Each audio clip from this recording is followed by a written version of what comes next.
What's up, everyone? Welcome to another episode of Acceptable Accuracy. This is Tyler. And I'm Hollywood. Oh my goodness.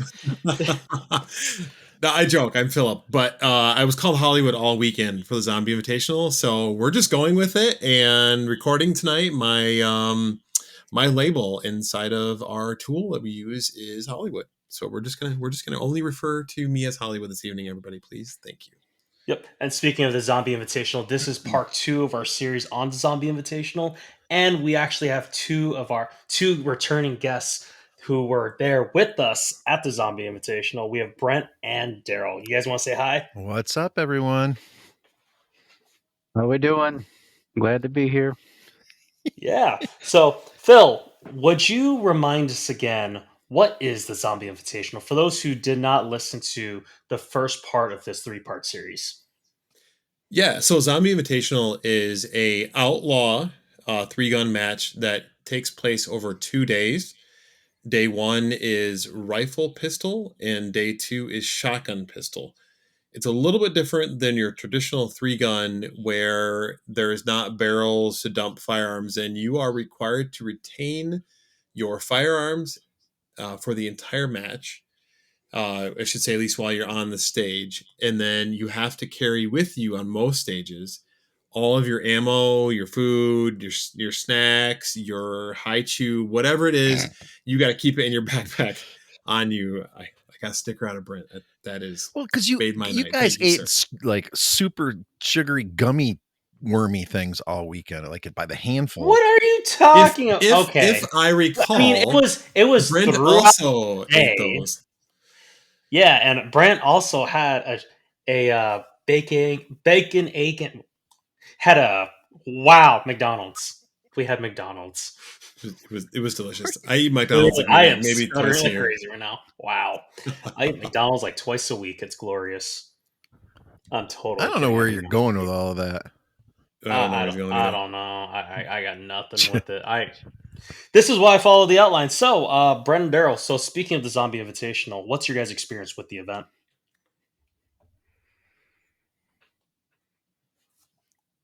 So, Brent, why don't you just get started? I'm going to have Deryl. Hey, Deryl, let's go, Deryl. Deryl start. No, go ahead.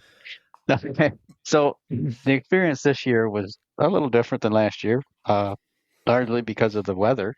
The weather was beautiful this year. Last year we had some rain to deal with. Yeah. Oh, really? But for some reason, I didn't shoot as well this year. My firearms performed pretty well for me. I was happy with that, but my stage planning just wasn't there. I could not put a plan together in my head and remember it first to save my life. Mm-hmm. I had a lot of misses, had a lot of having to come back to targets, and it was a fun match. I had a great time, but I know I can do better. I did better, but not this year. So, but with the weather that we had and the people I was with, it was an awesome weekend. It was great. I mean, the amount of people we had down there for this year's, and apparently the amount of people we'll be having next year join us. Because how many people did we have total that went down this year with our group in Michigan, Brent? There was 5 of us in the RV, and then Kaylee and Kyle. So looks like 7 of us that were kind of teamed up. And of course, we always bring in the stragglers, like Adam and Ian. So yeah, that was really cool. Yeah, because both of them, they were 2 guys who are from Michigan. Yeah, they're not from Michigan. No. They're from like West Virginia or Maryland. They're just nearby. Yeah, they're close, but they were planning to come with friends, but their friends bailed on them. Which the funny thing is, they actually had a mutual friend, but they've never met before. And then they're like, "Hey, you know that guy too? Yeah, he bailed on us." So then they ended up hanging out, and then they just jumped in with us too. So that was pretty fun. I still think it's funny how they even got connected with us in the first place, because we got in fairly early. We left a day earlier than we normally do on Thursday, got in a little bit early, pulled the motorhome into a slot that was up front, but it was even. The motorhome we had didn't have leveling, so we were stuck where we had to go. Got all the tents set up, and we honestly, like, after I thought about it, we really looked like we were official. So people were asking us all day long, like, hey, where do I go to set up for camp? Where do I go to sign up for sign up? And fortunately, having Brent, Deryl, and I, and then Kyle, who was hanging out as well, having shot the match multiple times in the past, were able to answer most of those questions anyway.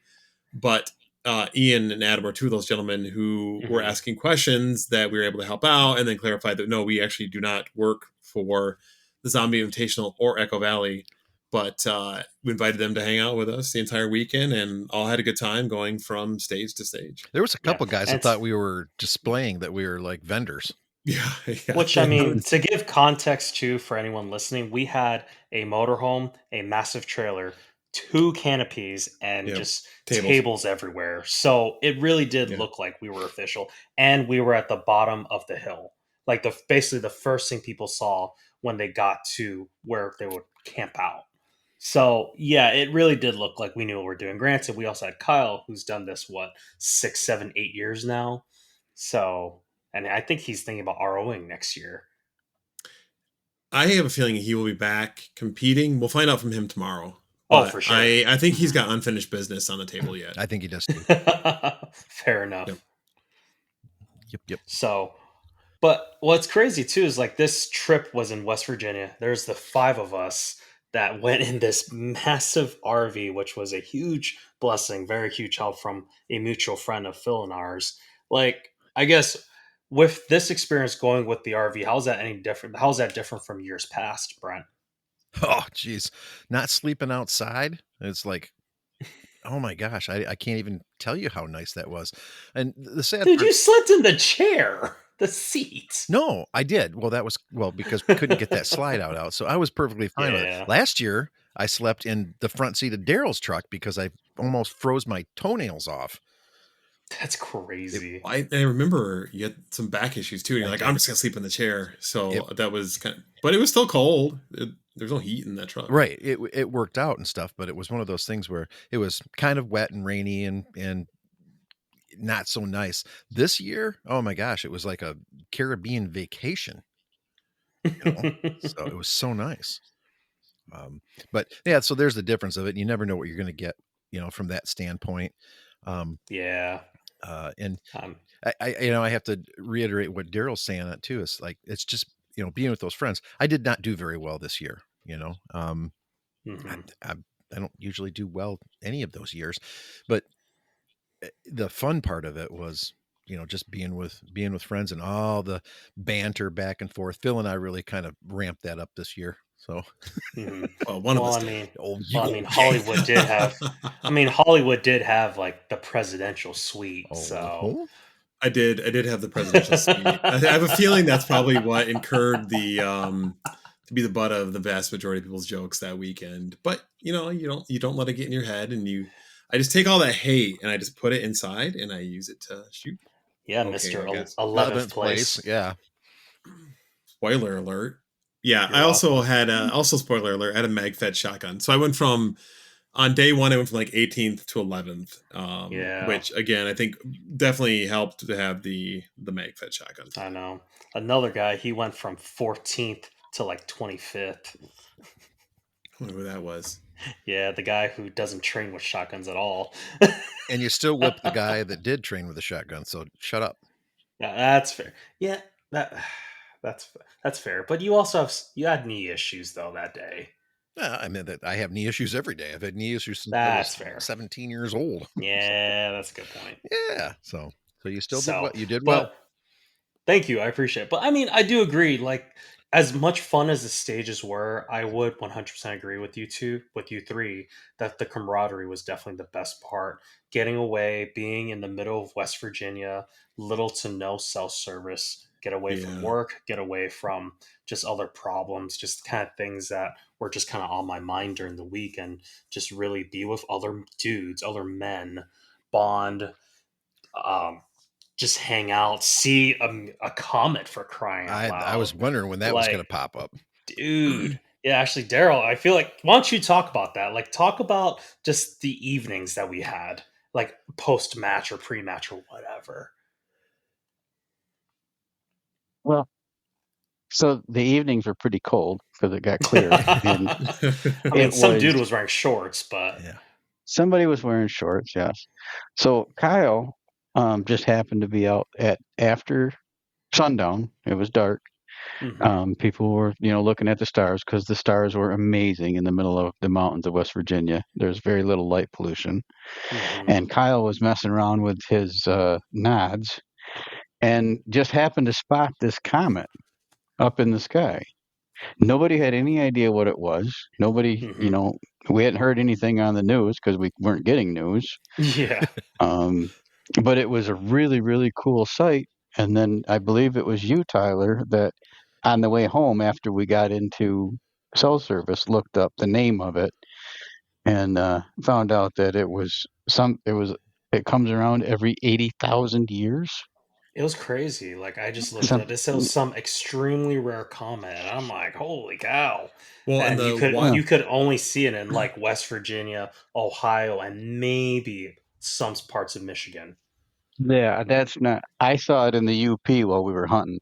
Oh, oh, nice. really? Okay, so I Yeah. was wrong. Yeah, that's But awesome. it was That's just crazy having that timing of being out in the middle of nowhere. It just so happened to be that we were in the time frame that the comet itself was out, and that we were in a place Mhm. that had very little light pollution. Yep. Well, the second All night, that kind of added up to be like this amazing display of our like Heavenly Father. yeah. Oh, for I'm sure. just gonna toss it out there, like, and just kind of solidifies the fact that yes, we should get out and hang out with dudes in the middle of nowhere where you have no cell service. hmm Yep. I agree. And I'll tell you, And plus, the crazy part about it is the second night, I don't know why it was, but because you knew where to look, you could make that. I could make that out with my naked eye. Oh oh yeah. yeah. hmm Oh yeah. So And how what's did cool is if you looked directly above us, you could see the Milky Way as well, which was Definitely. so cool. So all I heard was Daryl saw it in the UP. Daryl, did you get nods? No, no. I did have to use binoculars though. Oh, okay. Oh. That would And clear that up. I then. don't know if it was because it was farther into the cycle because it was only supposed to be visible till the 26th. Yep. So if it was farther into the cycle of its travels, that it was not, you could, no, excuse me. Brian did say he could see it with the naked eye, but it was after I pointed it out. Right. Right. hmm Um, and then even after I got home, I believe it was Saturday, I took Jennifer down to the beach on Lake Michigan and was able to find it with binoculars so she could see it. That's awesome. It's awesome. So, Yeah. So kind of moving past that. Once again, the camaraderie was amazing. So now let's get into the match itself. So day one, we're all kitted up, we're geared up, we're ready to go. Where did we go first, Phil? So I think we talked about this a little bit in the intro as well, but it's really fascinating now that we kind of have everybody on the call. The type of like gear that differentiates between everybody, because the rules are really not like they're not like set in stone. There are some requirements. So there's an irons division and like an optics division, right? hmm So you're looking at uh again, irons and optics. You can have an optic on your rifle if you are in irons division, but you can't have an optic on your pistol, and you can't have an optic on your shotgun. And then obviously, if you're in the optics division, you can have optics on everything. But other than that, it is 100% up to you what you want to run. And I ran a chest rig just to balance out like the weight of having like ammo in the front and back, right? Just to help out with like I'm getting old, my back issues, right? But I don't know, Tyler, do we want to touch on like the stuff that Brent and Deryl brought as well too, or do you just want to kind of get into the match? No, we can do that. Yeah, why don't we go over gear? Because I know Brent and Daryl, you guys had a very similar setup with each other, whereas Phil and I had a fairly similar setup to each other. So I guess Brent, why don't you talk about the gear that you had for today for day one? Well, Daryl and I, it's very similar. Daryl and I run HRT gear, and we're these guys that are going to run our full kit just because we like to. It's comfortable to us.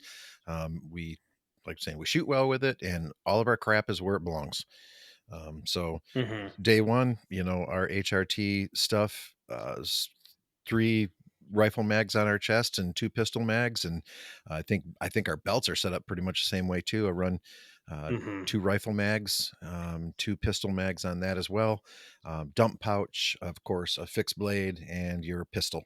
So it's what we run for Wolverine, Zombie, whatever is we're doing. 3-gun, multi-gun. It's kind of what we run. So, and yes, I did have my plates in.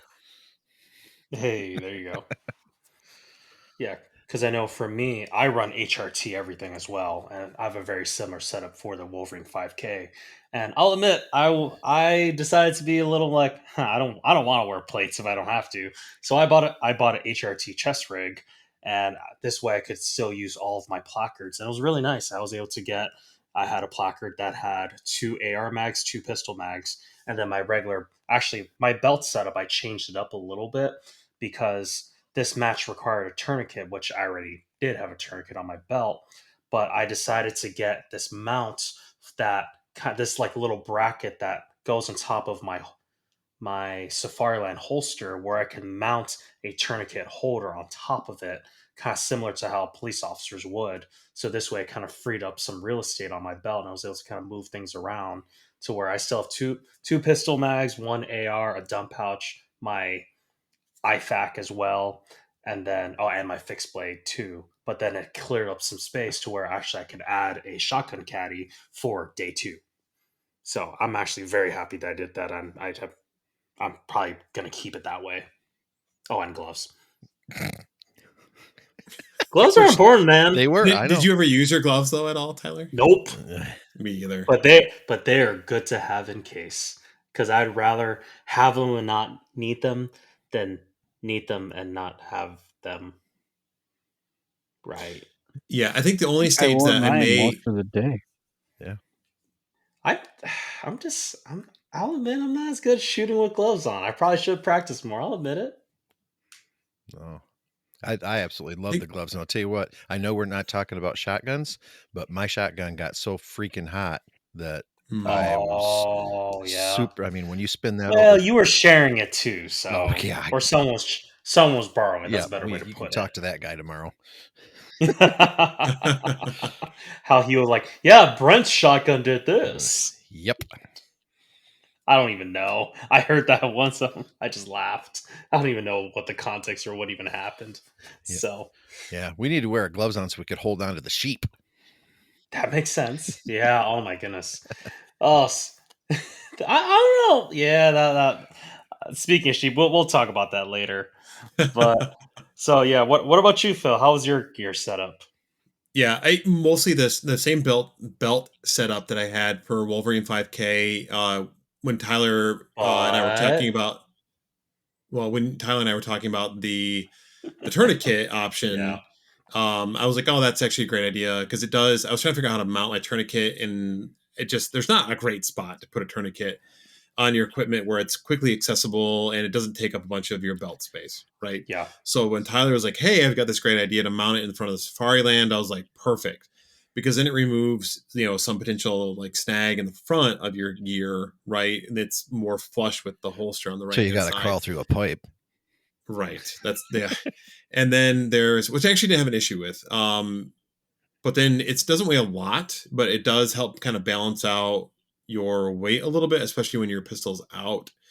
I really like that setup. I'll definitely keep it as such. I need to adjust the height on it a bit because the way it's folded just has got a little bit in the way of the cover for my pistol.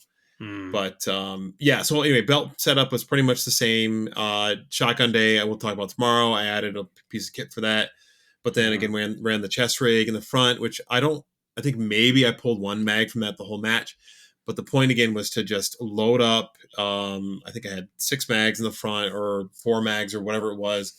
Load up those mags full of ammo and then try to help balance out my weight a little bit, which I really liked. And actually, I as the day progressed, I didn't really think about the chest chest rig at all. But I also got one that was very low profile. I have a unobtainium gear dank robber setup. So, and I definitely really enjoy that setup. I'll run it again for sure. I tend to, when it comes to matches, and I really respect what Brent and Deryl do, like run the equipment that you are going to run in like an SHTF scenario. For me, it's a lot of, I like to run the match like the way, I wouldn't say how it's attended, but if it feels like it's more of a, you're against zombies, you're less likely to wear plates because the zombies aren't shooting back. So trying to wear it in the theme of the match itself as well. I saw a lot more chest rigs this year than last year, which I was surprised with. A lot of people just ran a belt, right? Belt with like mag holsters and whatever set up. And I think that works as long as you have all of the correct like mag holsters and everything. My belt is definitely set up to have way more pistol mags on it than it is to have rifle mags. So having the chest rig as an option to pull a mag from if needed was there as well, and would offer a little bit of speed versus trying to pull one out of a backpack or a pocket. So yeah, there really wasn't much time to pull out of a backpack anyway. Because Right. didn't they even shaved off some time on the part-time this year, didn't they?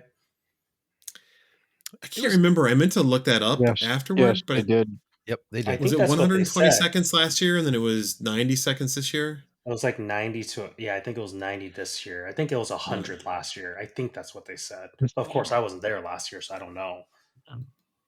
That'd be a question for Kyle tomorrow. I thought he said it was 105. They shaved 15 seconds off of That them. sounds really familiar, Deryl. Yeah. I do remember them saying they shaved off time this year. It wasn't enough, which put it that way. Yeah, there's just no way. Like, there are stages where it's like if you didn't have all the ammo accessible to you, whether it's from your plate carrier, chest rig, or belt, it's not even worth trying to get it out of your backpack because you just do not have time. Yeah, if you weren't shooting a PCC, I mean a mag-fed shotgun, you're gonna have trouble. I know we're not talking about shotgun today, but man, I will admit there are some stages I'm like, dude. There was one stage where I think it was like 19 rounds of shotgun. I'm like, how? Yep.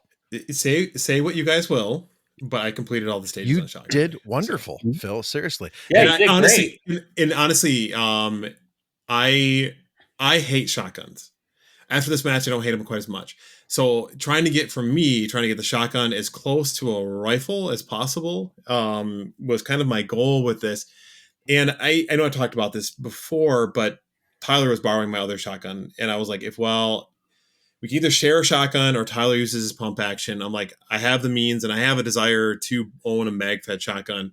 And I geek out over equipment anyway. So being able to build a shotgun up from scratch and run a mag-fed was something that I wanted to do. And if you look at the people that are truly competitive in the match, most of them are running mag-fed. Like the guy that got first place was running a mag-fed shotgun that was even more decked out than my shotgun. Yeah, it had like a 29,000 round magazine. Yes, it was a banana mag, but like a biggest banana you've ever seen. Oh my gosh, it was huge. And Deryl, I'm pretty sure the reason they didn't ask us to the podcast for the shotgun day is so that we wouldn't make fun of Phil. So we got to get our digs in here.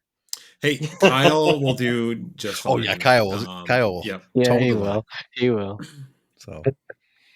But no, and honestly, like you guys can say whatever you want. I really don't care because it was a lot of fun and I really enjoyed it, and that was mainly my goal to get out of the whole thing. So I had a good time, and it reloaded fine. There was a few slow reloads. I'm not as used to it as possible, but it's like I was telling Tyler though, if I fumble a mag reload versus him fumbling like a shot shell reload, like he's losing time on 2 shells. I lose a little bit of time on 10 shells. Right. So it doesn't, like, it adds up. Like it's quantifiable. Right. So even if it is slow, I'm still adding a bunch of ammo back in. Oh no, seriously. I was completely proud of you, man. You did fantastic with it. And it was good. Seriously. I did find the matchbook from last year. It does say 90 seconds from last year. Yep. Each Zombie Invitational, each stage is timed to 90 seconds. The number of targets presented to the shooter stage. Shooter score is 90 seconds. It takes complete plus all penalties. That's Well, what do you know? I could have sworn I thought I heard someone say that they shortened the part times, but maybe not. Yeah. But oh well. it's So made the stages longer. Same thing. maybe. I mean, even then, what was really? I know there were less people this year Oh, yes. than last year, like by a significant amount. Which obviously, with me being my first year, I actually really enjoyed it because it didn't feel like we were waiting in lines for forever, and we were done at a very reasonable time, and we could just relax the rest of the day. It was So even when there was a lot of people last year, Tyler. It was ran well. You're going to wait in line. We did it. We do it all over the time. So it was good. The one thing that I appreciated that Dan did, who's the match director, did this year, because I think he knew that there were less people coming into this match, so he added a stage to the Rifle Day. Yep. Which, I mean, how many matches are going to do that? Most matches would be like, well, I don't have as many people, I'm not going to bother running another stage. But he's like, well, we have less people. We have the capability to get more stages done, and I'm there to shoot. So the fact that they added a seventh stage for day one was fantastic. And it was a good balance of having shooters to stages, right? And then you're more stages, which means waiting shorter periods of time because there's less people to be in the queue in front of you, right? Typically. And the thing is, on the way back, so as guys were talking about, and Phil, you were doing the, I don't know, podcast host thing. Like, what was you guys' favorite stage? To be honest with you, I cannot think of one that I did not enjoy. Right. Not one. So, I mean, kudos to Dan and the zombie crew, because even toilet stage was actually, I would actually pick that one because I loved watching you guys try to drop your pistols into that thing and be all prissy. Because Sean's like, sit down, drop your. He goes, he heard clunk. He goes, you put your pistol in there already? I said, yeah, let's go. Come on. So talk about that stage, Brent. Speaking of stages, what was going on with that one? Well, Tyler's going out of order. He is going out of order. I like that. Just go off the rails. Yeah, let's do it. So it was new. It was called Trenches. There's a place up on the hill at Zombie that let me interrupt this with, but the most dangerous thing that we did at Zombie was ride on that hay wagon.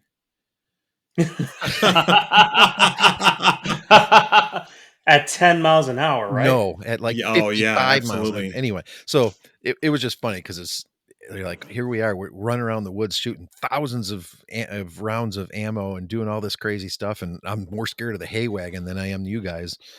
Anyway, so Trenches, you guys remember the name of that? We just called it Trenches.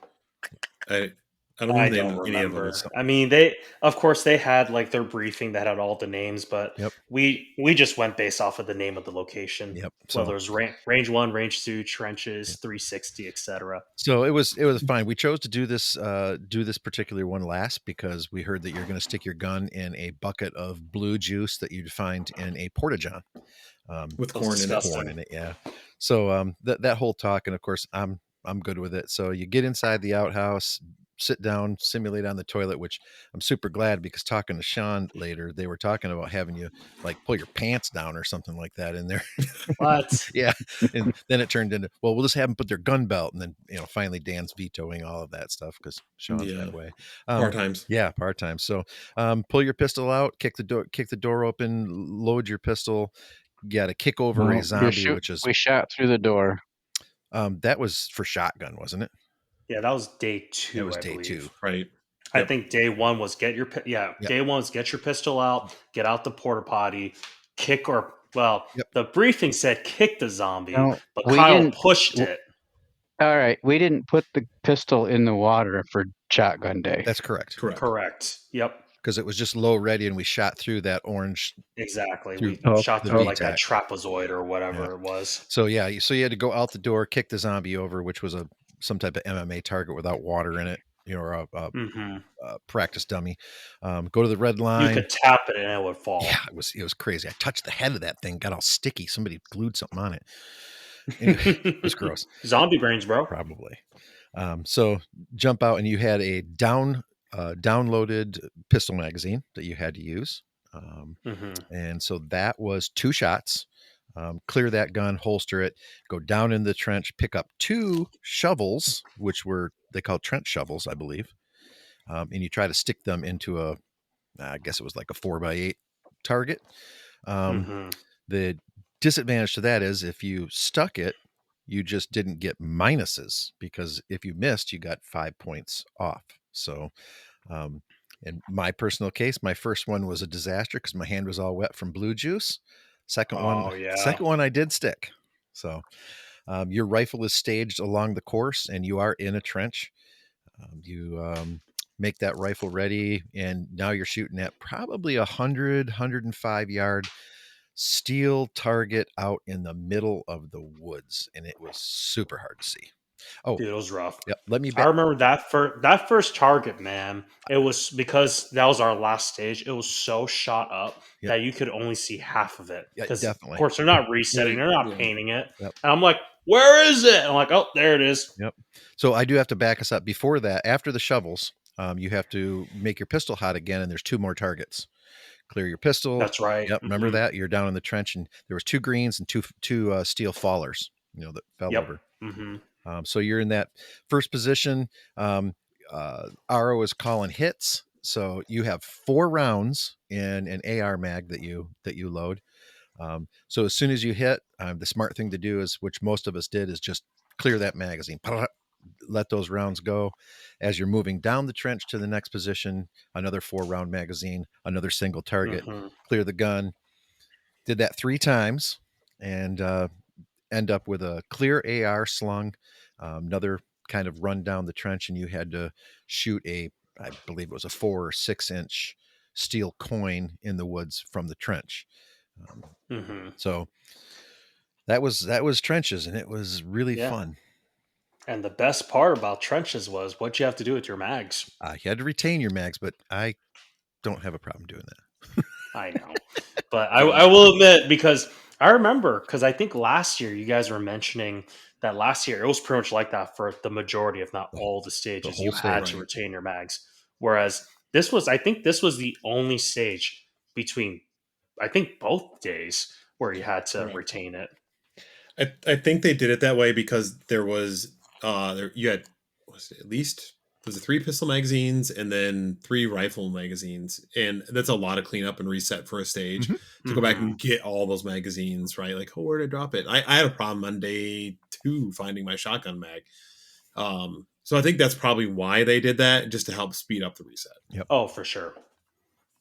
No, I get that. So, yeah. How did you guys end up doing on that stage then, out of curiosity? Did you guys finish it? Did you all finish it? I did not. I was on my way to get to the coin, but I just ran out of time for the very last one, the 4-inch coin. I think I just loaded my mag, and that was it. I'm in the same boat. I just dropped the slide on it and getting ready to line up on that, and time went, and I didn't finish it day 1 either. I didn't either. I don't think I even finished. Got a shot off at the 3rd rifle target. To be honest, I think I was in the process of loading my last mag. Yeah, I don't. Rifle day was rough. It was rough for me. I think Kyle was the only one in our group who actually completed that stage. I believe you are correct, and it was right at the, ding, bleep. It was right. Exactly. He just made it. I think it was his first or second shot, and it was all right, time. Yep. So he barely made it, but he completed it, which was awesome. Oh. So that stage was interesting for those of us who had shorter rifles. So both Tyler and I. What you talking about, Willis? Okay, well, maybe it was just me then. On that stage, and maybe I didn't shove my rifle in it. I thought I put it into because there's these little holes that are cut out of the trench, and there's sandbags around it. The first shot I shoot out of each one of those, I can't see anything. And rifle day was really rough for me. I could not hit those stupid targets with my LPVO to save my life. I don't think I had any of them. And then, of course, shotgun day with a red dot at the same distance because they were in the same spot. I nailed 2 out of 3 of them. Whatever. But I would take a shot. I couldn't see anything after that. So I might as well just move on because I'm wasting time trying to find this stupid thing. But I don't know. You didn't have those issues, Tyler, with your shorty? I mean, Or I'm trying to remember. Maybe you made the shot in the first shot. I mean, I'm watching. I'm like, okay, I am watching the video, like dragging through, but from what I can tell, I did just. I think I did hit. I think I might have missed one of the steel, but if anything, I think I was just having issues. I don't even have my rifle slung here. What am I doing? We didn't because you until picked up the your end. rifle off the ground. Yeah, I know. I picked it off the ground. So, oh hey, look at that! I tripped. Yep. Oh, that's what it was. I ran into the wall because I'm a very just go and run. So I grabbed my rifle and I'm like full speed ahead, and I shouldered the trench. that's It funny. was, and the guy's like, "Whoa, what are you doing, man?" I'm like, "I'm running." So that's definitely what slowed me down. But to the best of my knowledge, I hit 2 of the 3. But once again, we only had 4 rounds in our AR, but or in each of our mags. So personally, I don't know. I didn't really have much of an issue. The I know Asian you had trench. lots, I guess. Yeah, exactly. I'm going back to my people, man. Going back to my ancestors, what they did. So I know for you, Phil, you were having So tell me about your experience with your LPVO and this match. Yeah, I don't know if it's just from shooting red dots in for a very long time. I shot a lot of PCC in both Steel Sure. Challenge and in USPSA, where you're running exclusively a red dot, and eye box issues, like could not get right. Like I felt like I was looking down a tube the whole time, and I don't know if I just didn't have my stock right, or maybe I needed to set up like my rifle differently where my LPVO is located, so that if I'm shooting prone or leaning into the gun, which we did a lot of with rifle with zoomed in at 6x or whatever it was. I don't know. I just did not do as well as I would thought I would do on rifle, because that tends to be a strength of mine, but for some reason, just I don't know. And I'm actually seriously considering moving to a red dot and magnifier combination for next year. You know what I'm hearing, Phil? I'm hearing you should put an LPVO on top of your PCC when you do USPSA. No, that's all right. I thought he was going to go to a lever action AR-15. Hey, there you go. Lever action shotgun. That's what I'm going to do. Yeah. Oh my goodness. I'm going to go in the opposite direction. Even harder. I don't think they make lever action shotguns. I'm going to go to a double barrel shotgun or over under. There you go. And not one where it ejects the shells on you. One where you have to like put them in, like pull them out manually. So yeah, that's going to be awesome. But I will say this stage and having the trench stage is an example of how the Zombie Invitational is a unique match. You don't find a lot of trenches at other matches. I think I'm familiar with like Red October out in like Arizona or Texas or wherever it is, New Mexico maybe. They've got a trench system, a pretty mature trench system. That's the only other match that I've ever seen that's had trenches available to it, except for maybe Finnish Brutality, I guess, which is out of the country. We're just super lucky that wasn't rainy. Right, yeah, that's a good point. It was, yeah, you're right, because it was not. It was some sand, but it was not overly sandy. No, it was clay. I'm pretty sure the bottom of that would have been all mud. It was great. So I guess kind of moving on from the trenches, was there another Deryl? What's the stage that was a highlight for you?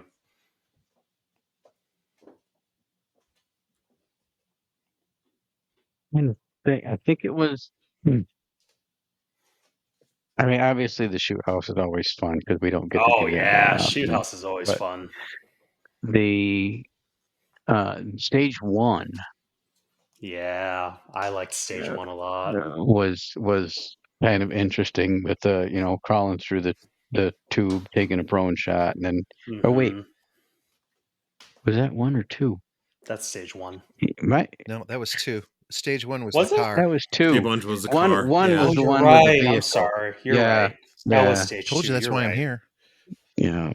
And this is why I have pictures and videos. I did like stage 1. I mean, stage 1 was a meh. It didn't go very well, but I mean, if you've never tried to maneuver yourself through a vehicle with a full-length firearm and a kid on. Why do you think I run an 11.5-inch AR, man?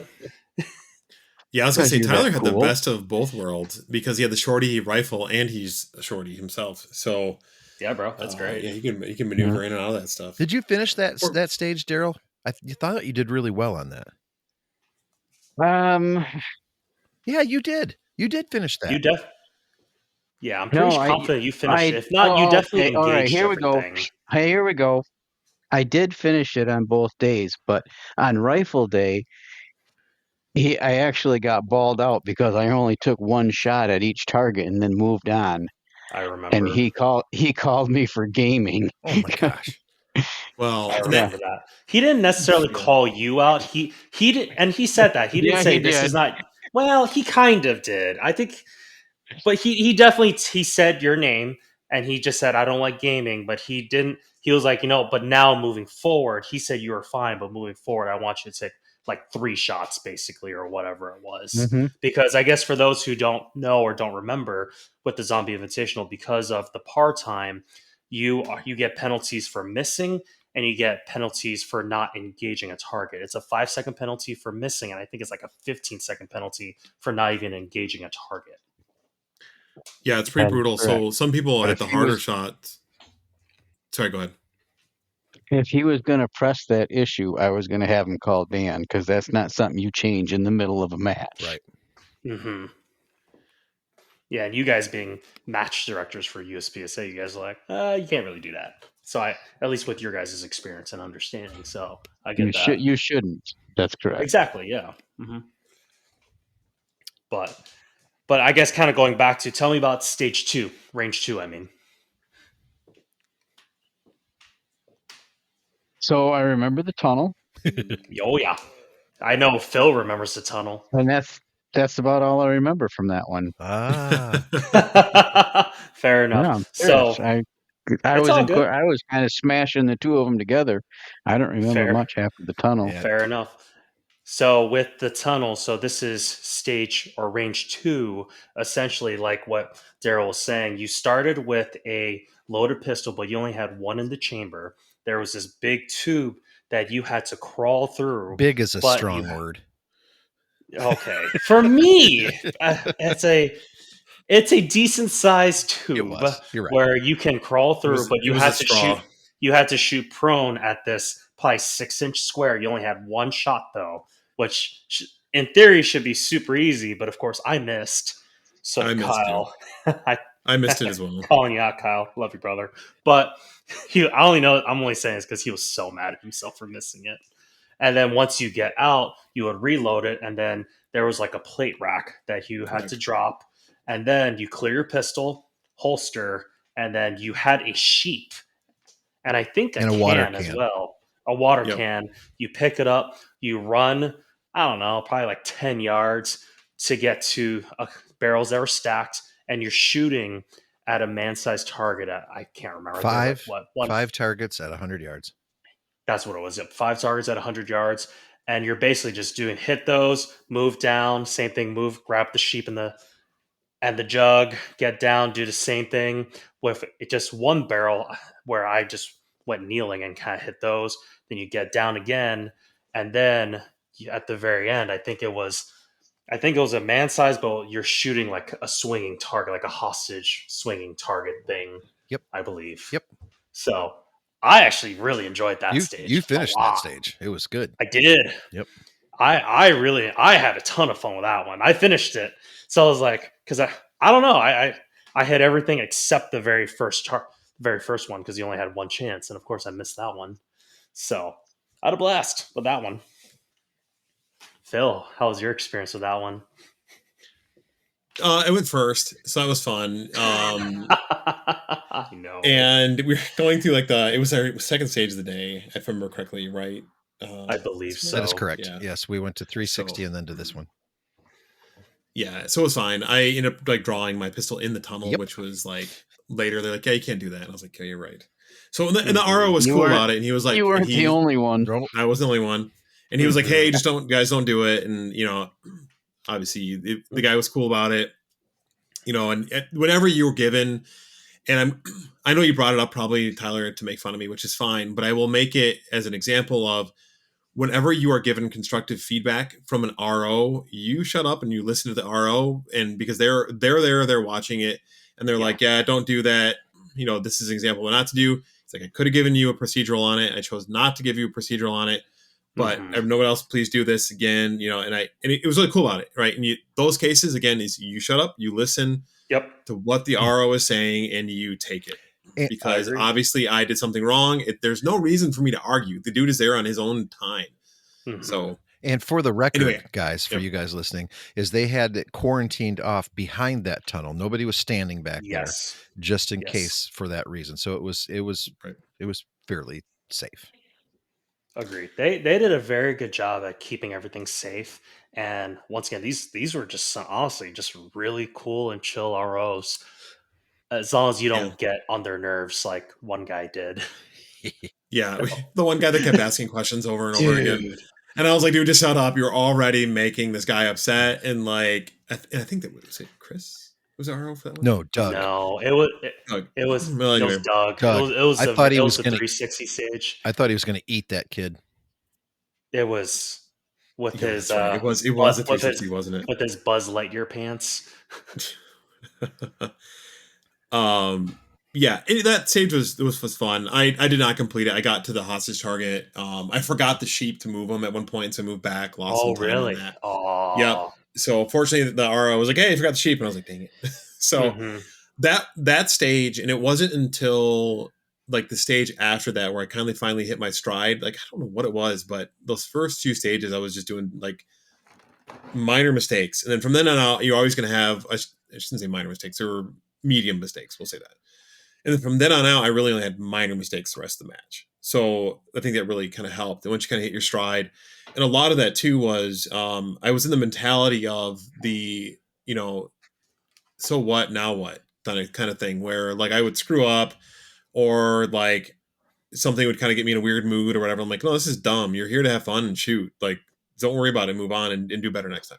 So I think that kind of mentality really helped for the rest of the match.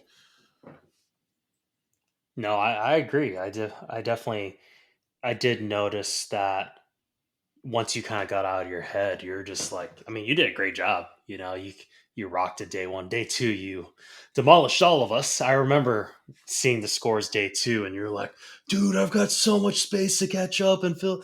And I'm like, bro, be quiet. We already know what's going to happen. And it happened. But once again, that's what's really, that is something I do appreciate about it being a 2-day event as well, to where, of course, you're going to have your good days, you're going to have your bad days, but even if you started rough, it's about finishing well, and you finished very well, Philip. So props to you, man. I will say that Tyler and I typically in matches, we tend to finish pretty close. Recently with USPSA, I think you're starting to pull away a little bit, which is totally fine. But so it's always kind of this like fun, combative, like head to head that we have. And I knew that going like day 1, I knew that you were going to finish ahead of me. Like, I just knew that was going to be the case because you're very good with pistol. You're very competent with rifle, and you're very fast. Right. So you made like for Shoe House, for example, which I'm sure you're going to talk about because that's probably your favorite stage.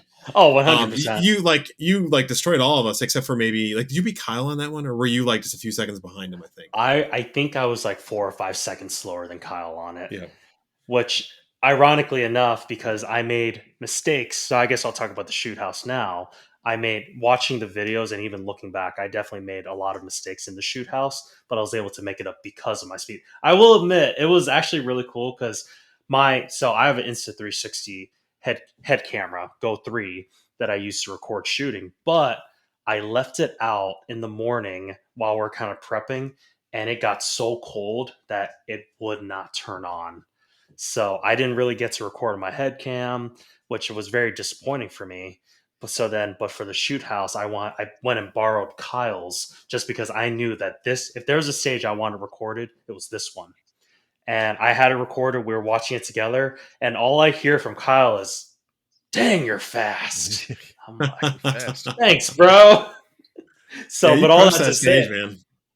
But at the same time, like I talk about that stage, how I made mistakes where I was going so fast at some places where there are some targets I just shot one-handed because it just kind of showed. I was like, oh, and of course, but I missed, so I got my second hand, and then I hit him. Like if I just slowed down a hair, could have done that, not waste ammo. And there was one corner where I took a quick turn and actually fell, so I had to get back up and run out. So if I just slowed down a hair, I probably would have beat Kyle in terms of speed on that one. But it was a ton of fun. It was funny because I think Jeff went first on that one, or pretty early on, and he had like a 68 or something like that part time. And then I think I went after him, and I got like a 62, and I was like, okay, well, I made some time up on Jeff, and been shooting competitively, but longer for Jeff, so I'd expect that. And I was like, I have no idea what these like par times are on, and then you and Kyle go. And what was your time? Was you 42 seconds, Tyler? I think I had a 49 and Kyle had a 42. That's crazy. Yep.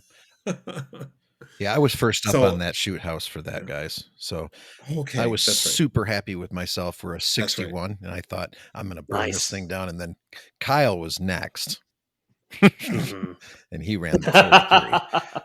So, but you didn't run it with you ran it quick. Well, I think the first day I did 38 or something like that. Okay. Yeah, first day I was there with you guys. What stage number was the shoe house? Do you guys remember? It was towards the end. It was like stage 6. 6? It was 6 of 7. Okay. Because we worked our way up and then we ended at trenches. We did 360, stage 2, stage 1. Woods, meadows, meadows, the meadow, shoot house, and then trenches. Yep. Yeah, because Kaylee was always trying to pad everything, and of course, poor Kyle is going because stage mom Kaylee was putting him first for everything. She goes, Brent, would you mind going first on the shoot house? And I said, sure. Idiot. Yeah. Well, what's crazy is like she was randomizing it, but Kyle did end up going first a lot. Yeah. So I'm like, hey, it must be a cognitive bias if you're listening, Kaylee, you therapist. You little therapist. Was it stage 5? Because I'm looking at the times here. Tyler, you have a 46.9. Maybe, I don't know. And then probably Kyle, then. But Kyle has a 42. Yeah, there we go. Yep, that was it. So that's definitely it. Yep. So I mean, that would be stage 5, probably like overall, but we did it as stage number 6. Yes. In our order. Yeah, I know what you mean now. So yeah, okay. Hey, so I did a little faster than I thought. What was the fastest time for that? I'm curious. It was stupid. It was like 38, wasn't it? It was something like that. It was the guy who won. That dude was. Yeah. You're fast, Tyler. I saw that dude do Meadows. He is freaking lightning. Dude, it's great. I didn't get to see, but I heard it was crazy fast. Kevin was the day one. At the day one, he was in second place, and he ran it in 38.8 seconds. Wow. That's insane. That's wild. That's boogieing. Yeah, and we had our packs on too. Yep. So my biggest problem with it, guys, is remember how we had to open and close the swinging targets at the beginning over the cars on that? Yes. I had to put 3, 4, 5 rounds on that to get it. I'd hit it, it'd come back, pow, pow, pow, pow, pow, pow. Finally, it'd go around. Yep. So it was. That's right. And Deryl and I talked about that afterwards, and he's like, maybe next year we bring some like 147 grains for this. I know, right? You're right, because there were 3, and the very last one, that orange one, it just would not swing, or it would get stuck in the middle. I remember shooting it, and my RO's right. I'm just standing there, I feel like, for like 3 or 4 seconds, and my RO's like, I'll count it, just go. I'm like, all right, thanks. When I should have just hit and just went, and I'm like, Which I guess that's true. That's if I at least I engaged it. If that was a miss, it would have been about the same time anyway. You could be Kyle. So Deryl, you and I had the exact same time on that stage. 62.44. Nice. Like the exact same time. Yeah. That's crazy. That's awesome. And Brent was I just closed it. I'll open it back up again. I don't know why I'm thinking it was it 61? Yeah, I think you were 61 something. 61.88. And like saying, I went first in our group, and I thought, okay, you guys, and then everybody burned me down. I know. Everyone. Gee. I will admit though, like when Kyle went next, I feel like I had a slight advantage too because I recorded Kyle on it, so I was following him. So at least Oh, I that's got to see the stage a little bit. Granted, we were able to walk it and see it as well, but being able to see it a couple of times, like really, that helped me out a lot. I know day 2 of the shoot house, Kyle, he was helping to reset a lot. So once again, so he could really see the stage. So I'm like, my man. So is there And any that other? I guess I'll go for it, Daryl. the first day that was pistol only, right? Correct. Yes, sir. Was there? Okay. Could I can't remember. There was one of them, and I don't remember if it was the first or second day that I had. No, it was the second day because I didn't finish it the second day. I had like 7 failure to engage or something Dude, silly like Yeah, that. Yeah, But I know. I had like 5 failures to it engage was with it. ugly. Yeah, it was ugly. Same. I had 5 FTs as well. I'm I not gonna think say anything. yeah, someone's yeah, Kyle had 4 FTs as well in that one. But because he ran I out of ammo. Yeah, I will say that this year for Shotgun Day, and I know we're not trying to talk too much about Shotgun Day, there was a lot more reloading of shotguns this year than last year. Yep. And honestly, like I did not expect that. rough. And then again, that just with a mag fed shotgun, if you get one that runs, even with like 10 round or 10 shell magazines, like I was running, it's still such a massive advantage. The one stage that from day one that I thought was really interesting, and I want to talk about this one a little bit, because it was controversial, The woods. was the woods. Oh, jeez. I like the stage for a couple of reasons. Number one, it was different, right?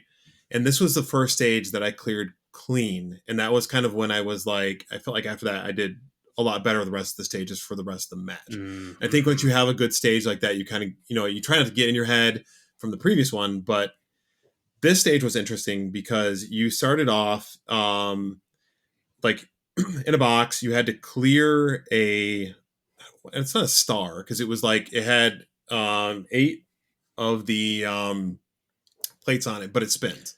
It was like a swinging plate rack. It's basically. like, do you guys remember the old Yeah. carnivals that used to come through town with the zipper?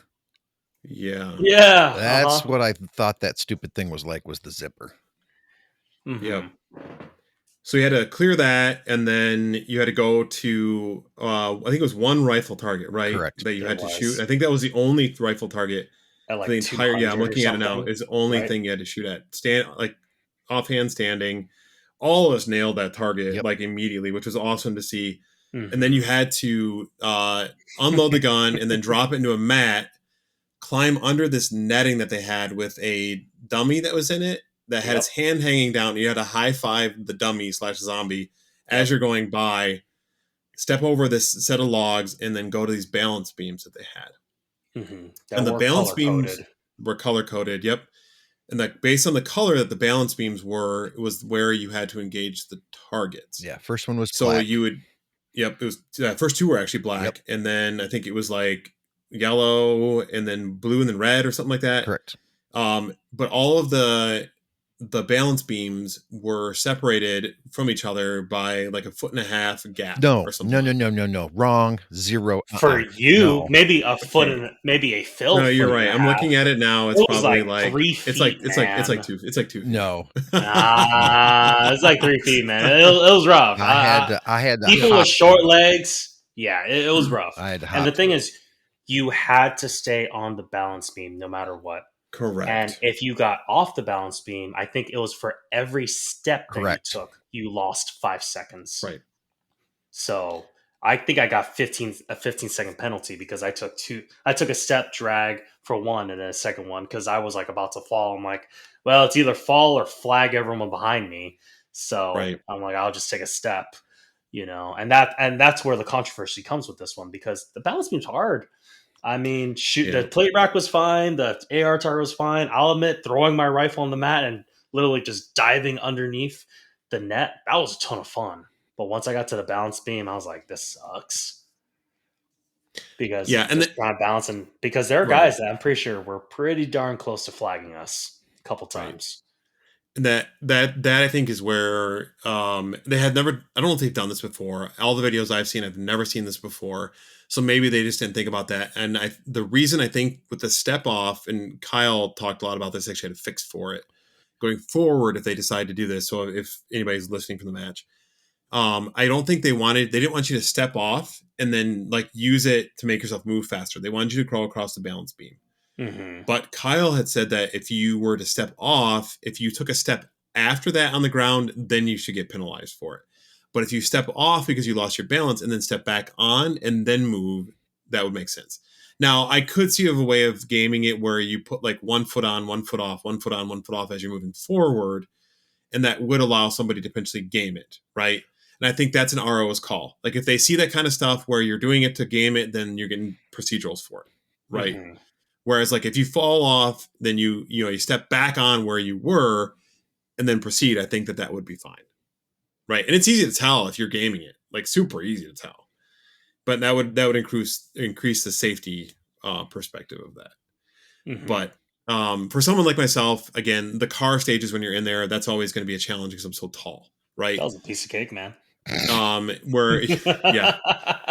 So they're always going to have that. But for something where the balance beams, I wear like they call like barefoot shoes that have a wider toe box. So, and those shoes I wore that day were like had a really flat sole. The gaps were not a big deal for me because I'm quite tall. So being able to make those, obviously a higher center of gravity, but it wasn't really that bad. So from my perspective, that stage was not awful. But I know a lot of people did not like it because they didn't like the mechanism of having to step off and losing points. I liked it, and I had one procedural on that. I stepped off and, I lost my balance and stepped off.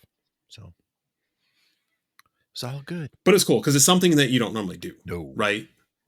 And that stage in general, in even years past, is always a lot of fun because how often are you shooting into the woods, right? Where your targets are they're colored, right? But again, they've been shot up all day. So you're trying to like find the target within the woods, shooting in and around trees, trying to get your like lined up in the right spot. And it's a fun feeling because it's not normally when you're shooting in a bay, you can see like the walls of the bay. In this case, you cannot because you're shooting into the side of a mountain. There just happens to be a lot of trees between you and that mountain. So it makes it a very unique and fun experience, which I guess a lot of these stages do. Not just this one, but it's just one example of how it's different than shooting at like a South Kenton Sportsman's Club match or any other traditional club. Like match. I said, guys, I cannot think of one of these stages I didn't enjoy. Seriously. From a shooting standpoint. It was. I agree. Right. Overall, we only have 2 more stages to talk about. So I guess, Brent, do you want to talk about the Meadows? Yeah, man. I'll tell you what, that I really enjoyed that. I agree. So of course I'm consulting with my boy there, Deryl. I'm like, what are we going to do? How are we going to do this and stuff? He goes, I'm putting my bipod on. I'm going to extend that thing. I'm going to go to those tires. So this particular stage was at Meadows. It is what it is. It's a big, long range. So you have a AR slung. Your magazine is inserted, nothing in the chamber. You make your gun hot, your sidearm hot with the RO. And the first thing that you do, is there's pistol targets that you have to clear as you're walking down this line. Was that 25, 30 yards that we went down? Maybe sounds about right. 40, something like that. So you're clearing these things. And of course, for us pistol shooters, that was just like a, kind of like a shooting fish in a barrel type thing. Yeah. Once you get done with that, you're going to make that pistol safe, holster it, and then get down to these 2 tires they had stacked up, kind of oversized tires. They probably were 24 inches off the ground or so. Make your AR hot. And like I'm saying, talking to Deryl and in his plan, I'm like, you know what? I like that plan. So I stole it. And you have to tell the RO there's a target at 300, a target at 200, and then there's a spinner. And if you guys don't know what that is, it's 2 targets on a rod that you have to shoot top and bottom until you get it to spin all the way over. And it was very challenging. So it was very hard. So I told the arrow, I'm going to go from 3-2 to the spinner. He goes, that's a good plan. Get up there, dime 300, second shot on 200, which was a 9-inch coin out there. I don't know. The 300 was was that an A zone? I'm pretty sure. Yeah. It was an A zone. It was a good target to hit. And I'll tell you what, Doug got it, man. Yeah, it was a red A zone. Yeah. So the spinning target, it's white on the front and the backside of it's red. So I got her going and I'm like, okay, I've got this. This is coming along. Stuff. It's good. It's good. And I saw the red side, and as opposed to tagging that bottom red that was returning so that it would flip over, I didn't. I waited for it to come around. I shot one shot. My mag went empty and time ran out. So it was, Meadows was really one of my favorites. I really enjoyed Meadows. So I agree. I had a ton of fun with Meadows. I had basically the exact same game plan with you. Did the pistol stuff, got down to the tire, except I didn't have a bipod. It's funny. Phil was sending me a link like, hey, wink, wink, you should order this bipod. And then, of course, I was just about to, and I look at my AR, and unfortunately, my gas block is in between two different M-lock slots. So there's literally no place on my bipod, on my AR to put a bipod on top without it interfering with my gas block. So all that to say, I just braced it with my thing, and of course I go 3, 2, 1. I go to 1. I get the swinger. I was almost there. Yep. But I ran out. I had to reload, and when I took my next shot, I shot the wrong one and completely stopped the momentum. I remember that. It basically went still. Yep. And the RO was like, oh. That was a fun RO. Mike was a great RO. He was great, and apparently Mike would have blown us all out of the water if he competed. Yep, that's what people are saying. Yep, he's just that good. Yeah, the daddy guy that we met. He said, yeah, if Mike was competing, he goes, we wouldn't even have a chance. So, oh man. So Phil, do you want to talk about the 360 stage and finish us out? Yeah, the 360 stage was. Last year was the first stage we started on, and it was a good call because there was a huge line. So we opted for this year to do the same thing, start on the 360, which I think was the right call, especially because it was a pistol-only stage. 360 bay, for those who don't know, is literally exactly what it sounds like. It's a bay that is almost a true 360. I guess technically you could use it as a 360 as long as you didn't have people in the funnel into the match, but in this case it was probably more of like a 270 that they used it. Yeah, because last year it was 360, guys. We got out of that vehicle, remember? Yep. Yes. Oh wow. Yeah, and it was that stage took a long time to reset. So I'm not surprised this year that they made it a quicker stage. But in this one you were in the triangle of death or whatever you want to call triangle it, of love. In the center. Triangle of love. That's what it was called. And it was pistol only, no backpack. I'm trying to remember the exact order of operations for this one, but you had to draw your pistol, and then there was you had to shoot the head box in and out, and then the chest in and out as well. That was correct? Second day. It was a hidden target. Remember, you hit a swinger, and then it would come out. You had to do 2 to the body, 1 to the head, and it had a no shoot. That's right. Yep. That's right. I remember that because it kept going. Yep. So then if you do that, you shoot that section, which was inside of a barrel barricade to obfuscate your ability to shoot, basically forced you to shoot within a window, right? Yep. Shoot that, and then you had to clear the rest of the steel targets that were in the bay. And there was one that was hidden. I remember that because so did I. I forgot the exact same one. I was like, oh, my time was pretty good. And then I was like, I forgot this stupid target. And it was clockwise to counterclockwise. Yep. Really? Day one? Was that day one in? I thought it was day two. That was clockwise to counterclockwise. Or was it both days? Well, it was the other one was it was it was very clear of what direction you had to go. Yep. But I don't remember what, but Doug made it very clear you had to start one way and go that way. And the stage was interesting because the targets that they use, the steel targets that they use, are really pretty small. Yep. And you're starting to look at the mechanical accuracy of your pistol at those distances, based on so if you're, again, like Brent said on the last stage with the Meadows, if you're a pistol shooter, like the vast majority of us are because we shoot USPSA, that stage is not really going to be an issue for you. And it really wasn't an issue for any of us other than those of us, myself included, who missed a target. Yeah. We finished no problem. And there were people that were definitely timing out. For irons shooters, I think it's definitely a huge disadvantage because your front sight has to be just right. And you've got to, and you're probably covering up the vast majority of the target to hit it. Yeah. Ian and Whereas Adam if you're shooting problems. Yep. Yeah. If you're shooting with an optic, it was really pretty easy to clear. I think the most I threw at a target was either 3 or 4 shots. Most of them were like 1 to 2 shots. The fact that they weren't repainting the targets very often didn't help. No, they didn't. Right. Trying to do it with irons as opposed to an optic, on a dark target is difficult. Right. But again, super fun. Like one of those things where whenever you shoot a normal competition, you don't break the 180. And this is one of those exceptions where you safely break the 180. The RO knows it. That's why they're very careful in the direction that you're going to make sure that you follow it. So they're always standing behind you. People need to make sure that they're nowhere near the targets at all. If you're staging to go next or if you're in line or whatever, but it's all set up in a way that you would have to really fail hard to accidentally flag somebody on that stage. Yep. But it was fun. It was fast. It was a good way to start the day. And I'm glad that we started on that stage. Mm-hmm. I agree. It was a great way to start the whole competition, kind of warm us up. And of course, like Phil said, I missed a target as well because I didn't see it.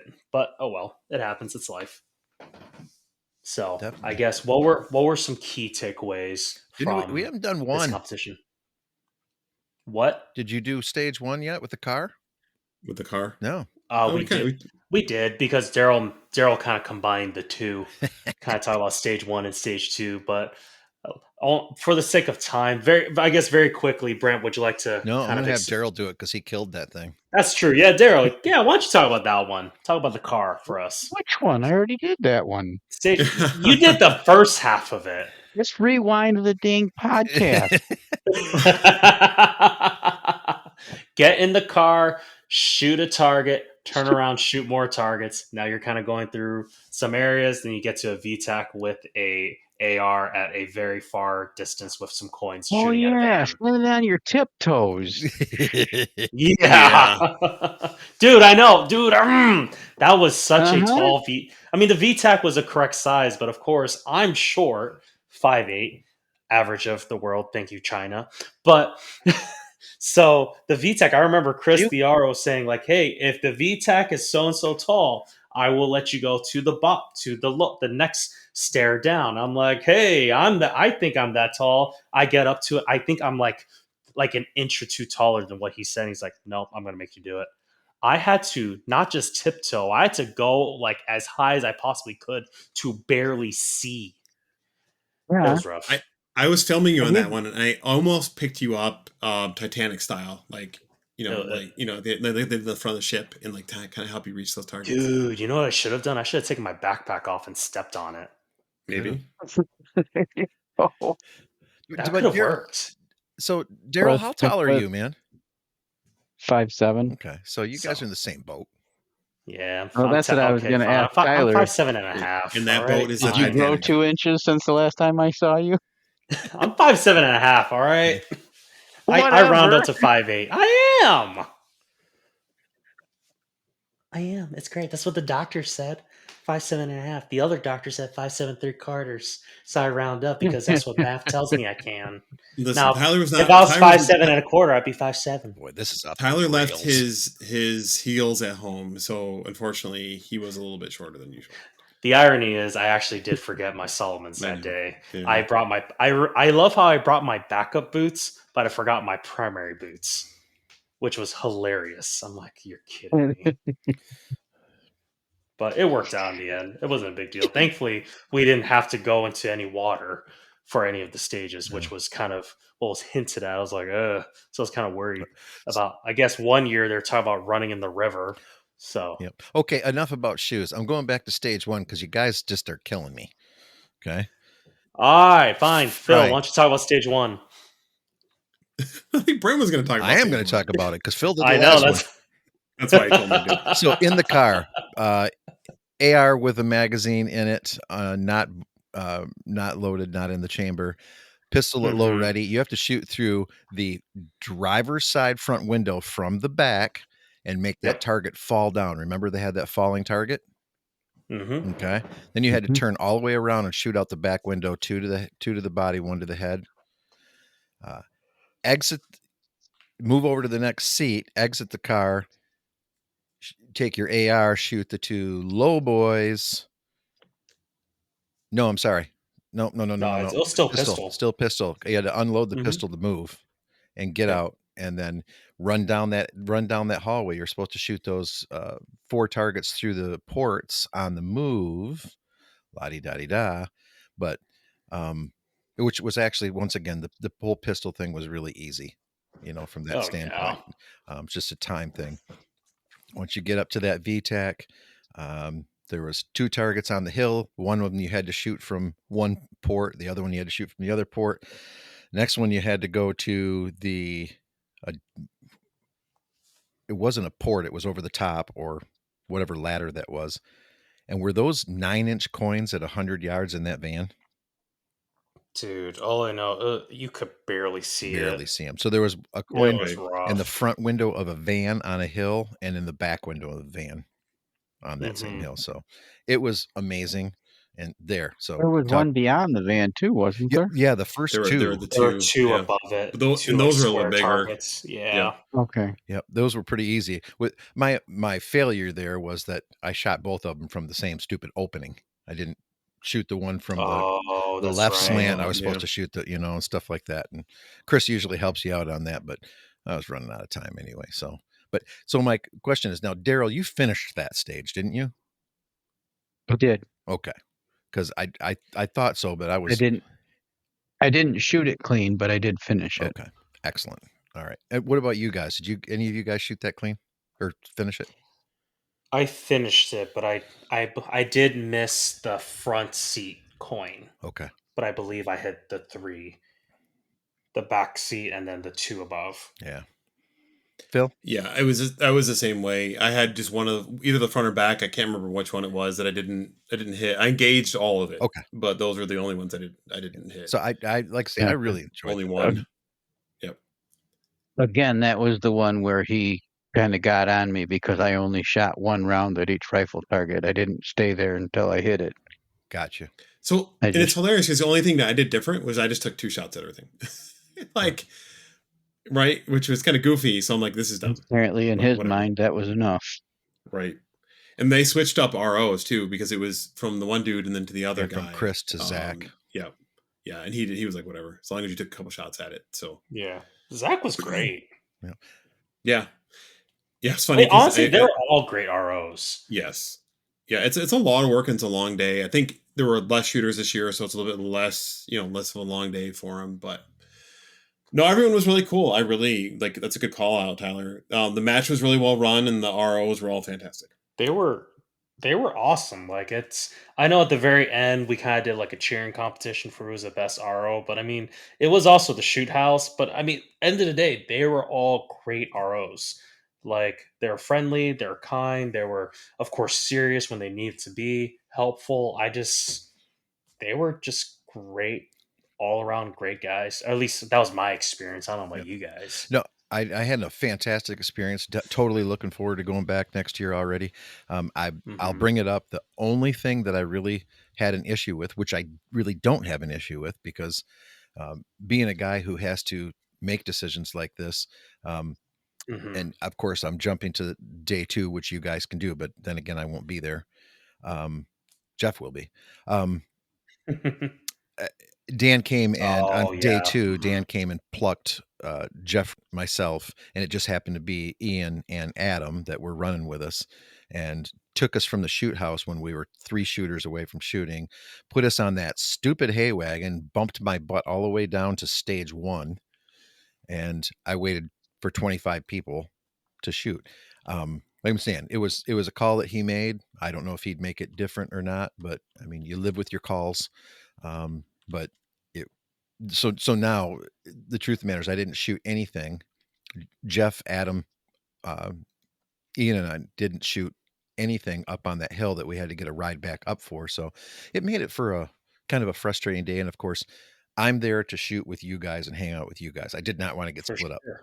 you know. I know that was frustrating. I get it. It was, but it was completely fine. Seriously, I'm not. Yeah, Hey, no, I get it. Dan, if you ever listen to this, no hard feelings. I think you made the decision that you did, but it was it was hard, man. So you know, and it was a good time. Everything was awesome. So except for the stars, those were awful. Yeah, and being in the middle of nature was just terrible. Was stupid, and going swimming in the river that I couldn't get into was horrible. I thought you were referring to the Hollywood stars. Oh, Daryl, and he just sends the zinger over the hill. Oh, there you go. At this point, I'm just used to it, so it's fine. Well, you better be used to it. That's either that or Dutch bullfrog. So, hey, or snack pack. No, it was good in that the match. Asian zing. I think again, just kind of reiterate, we talked about it at the beginning of the podcast, but being out at Echo Valley, which is where it's held, is a very unique experience, and you're there for the weekend. You know, we were there for a good chunk of the day Friday, obviously all day Saturday, and a good chunk of Sunday, right? And you go there for the experience. There's not a lot of opportunities like this where you are camping on site, you're out in nature. There's like a river nearby, or looking into the, like, I don't know if you call them mountains or hills or whatever they are that surrounds Echo Valley. And it's just beauty wherever you go, right? It's hard to be in a bad mood. And the weather was fantastic. It was a nice breeze. It was cool at night. The guys that we went with were mostly pretty cool. Yeah. And some guy was trying to find waterfalls. Yes. Don't go chasing waterfalls. Anyway, I tried. Yeah. It was I gave up. Someone said it was like the third tallest waterfall in West Virginia. I couldn't pass that up. You have to ask the owner next year where it's at. I got figures out. I should email. I will DM him on Instagram because, like, bro, where is this waterfall? Watch, he's gonna say, "Oh, it's like 100 miles away." I'm like, he's probably not on Instagram. Well, I don't know. Echo Valley, I think they're on Instagram. That's right. He is. He definitely is. It's probably one of their grandkids or his son that runs it. Probably. Which, I mean, it's his name. That works too. Yep. Like, his name's a username, but the name like that goes under is Echo Valley. So, but either way, so keep on going, nature. No, I'm good. That was pretty much all. I think we should probably wrap this podcast up. Tyler, what do you think? I agree. So, what's your dad advice? No, you have to start with the guest first. That's how this works. Nah, I'm going to switch it up. My dad advice is to always let Tyler go first with his dad advice. What's your dad advice, Tyler? So there's an attorney that I was listening to in a podcast recently. His name is Jefferson Fisher, I believe. And he talked about how when someone is going through a hard time, a lot of times it's not about finding the right words. It's about creating the right space. Our job is to set the table, not fill the plate. That's my dad advice. What the heck does that mean, man? It's about creating a space for people when they're hurting. I love kind of like what Simon Sinek talks about. When people are hurting or grieving, it's about sitting in the mud with them. It's about feeling their pain and validating their feelings and their experiences. It's about going through that. Mm-hmm. Yeah. It's creating, yeah. So what do you mean? The whole fill the plate, make the space or something like that. So it's about setting the table for them, not filling the plate. It's creating that table, to be at the table with them, invite them to the table, but don't try to just talk into them, talk positivity, try to just throw all of these things at them by filling their plate, when in reality, it's just, hey, come to the table and let's just sit there. Okay. Instead of just trying to fill it with stuff. Yeah. So that's what that means. Right on.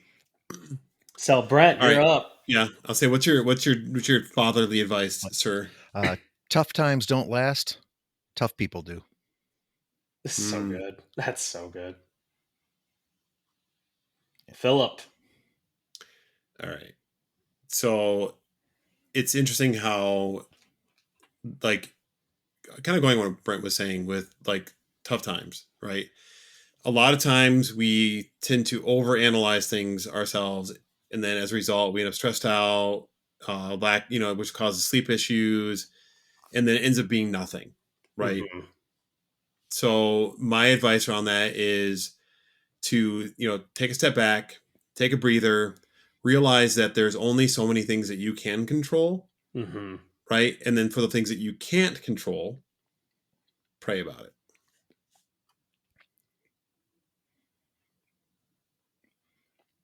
Yeah, that's a good one. Mm-hmm. That's a good one. That's a good one. I agree with that. Yeah. All right, Daryl, what you got for us, brother? Well, kind of along the same lines. There's a lot of stuff that we can't control. There's only so much that we can.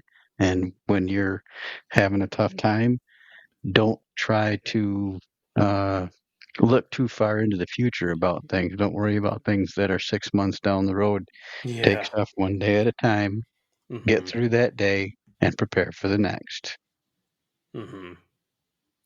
I love it. I'm gonna have to find some longer ones. Can I add something into the Tyler to kind of round this out, this conversation? You're a host. You can do whatever you want. That's fair.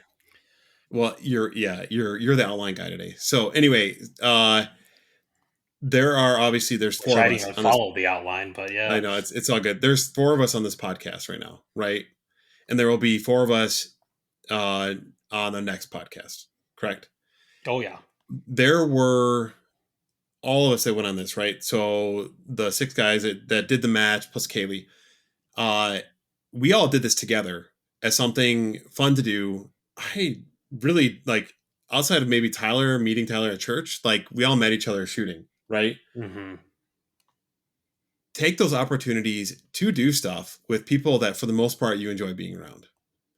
Again, some of us may be a little fartier than others and stink up the motorhome. Yeah, Dutch bullfrog. Right. But it honestly just, find those things that you like to do together and then go do them together, because sitting at home in front of your television or on your cell phone, while those can be great for escapism, they're not necessarily real things. Get out and do stuff with your buddies. Mm-hmm. Free your mind as a result. And your gas. You started the whole thing, man. You know what? We are off the rails right now. You know what?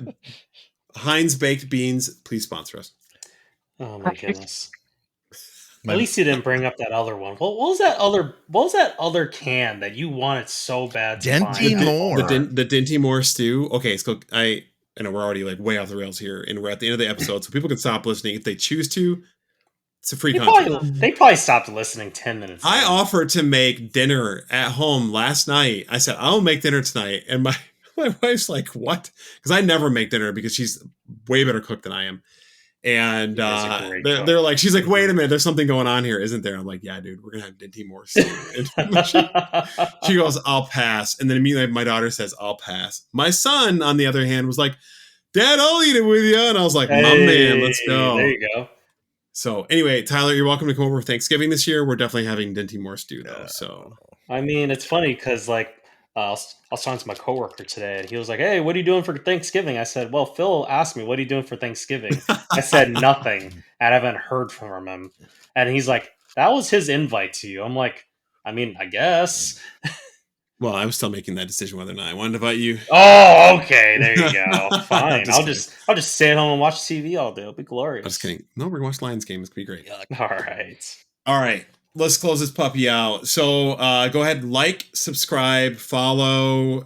We're now on the Firearms Radio Network, so you can follow us through that. We're on Instagram as well, Acceptable Accuracy. What am I forgetting, Tyler? Or on YouTube now. Sponsor That's us. another thing. We are on YouTube, yeah. Yep. YouTube, please do not sponsor us because I don't really know Google. Anyway,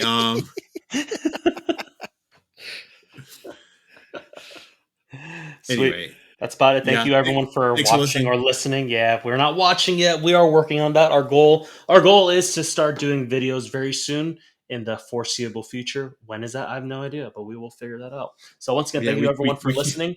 Go for it. Yep. I always say we keep talking about doing video. At some time we'll do it. But yeah, thanks for listening. And then we'll have part 2 next week, where we'll talk about day 2, which is the pistol and shotgun day, and we'll wrap up the series for the MagFed shotguns. We will wrap up and kind of go over like our general thoughts on it, maybe talk about some of the travel and the things that we did that made our experience at Zombie Invitational maybe a little bit better than other people's experiences. So check that out, and if you want to do Zombie Invitational, give it a listen. Alert, we had an RV with heating at night. That is true. It was a sauna in there. Well, if it was for you, I was freezing. Hey, I welcomed you back to. There's plenty of space back there. You were sick. I was not going to be big spoon with you. Did either of you guys get sick? I thank you very much. You let me answer. And I wasn't freezing. All right, everyone. Thank you so much for listening, and we will see you next time. Goodbye. See you guys. See ya.